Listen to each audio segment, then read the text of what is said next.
भारतीय घटनेचे शिल्पकार महामानव डॉक्टर बाबासाहेब आंबेडकर यांच्या 134व्या जयंतीनिमित्त महापौर बंगला, रेल्वे लाईन येथे संघर्ष कामगार संघटनेच्या वतीने विष्णू कारंपुरी महाराज व सोहेल शेख यांनी बाबासाहेब आंबेडकर यांच्या प्रतिमे पुष्पहार अर्पण करून अभिवादन केले.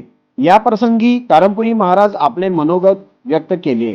त्यानंतर संघटनेच्या वतीने कारंपुरी महाराज व सोहेल शेख श्रीनिवास बोगार यांच्या संघटनेचे अध्यक्ष अंगद जाधव यांनी पुष्पगुच्छ देऊन सत्कार केले. यावेळी संघटनेचे सर्व पदाधिकारी व कार्यकर्ते उपस्थित होते. आज संघर्ष कामगार संघटना दलित प्रांतर या संघटनेच्या कार्यालयामध्ये आमचे सहकारी आणि खरोखरच संघर्ष करणारे, संघर्ष जास्त आहे, समाधान कमी आहे.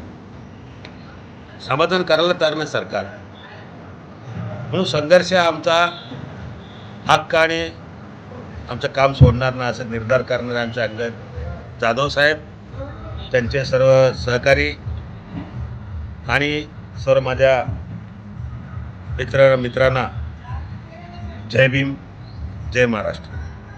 आज या ठिकाणी संघर्ष कामगार संघटनेच्या वतीने तो ज्याप्रमाणे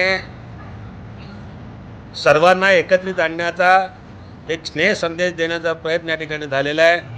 हे करत असताना त्यांनी प्रत्येक कामगार संघटनेच्या किंवा चळवळीतील लोकांना, समाजसेवकांना, सर्वांना बोलवून जो सन्मान दिला तो वाखाणण्याजोगं आणि स्वागतार्ह आहे.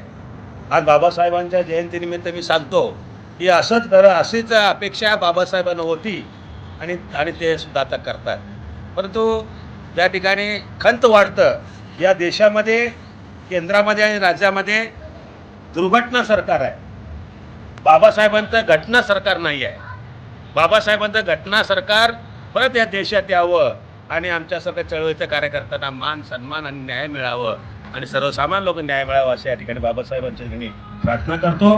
मला या ठिकाणी बोलून जे दोन शब्द बोलण्याची सन्मान सत्कार केला, काटे टोचले पण आनंद वाटला.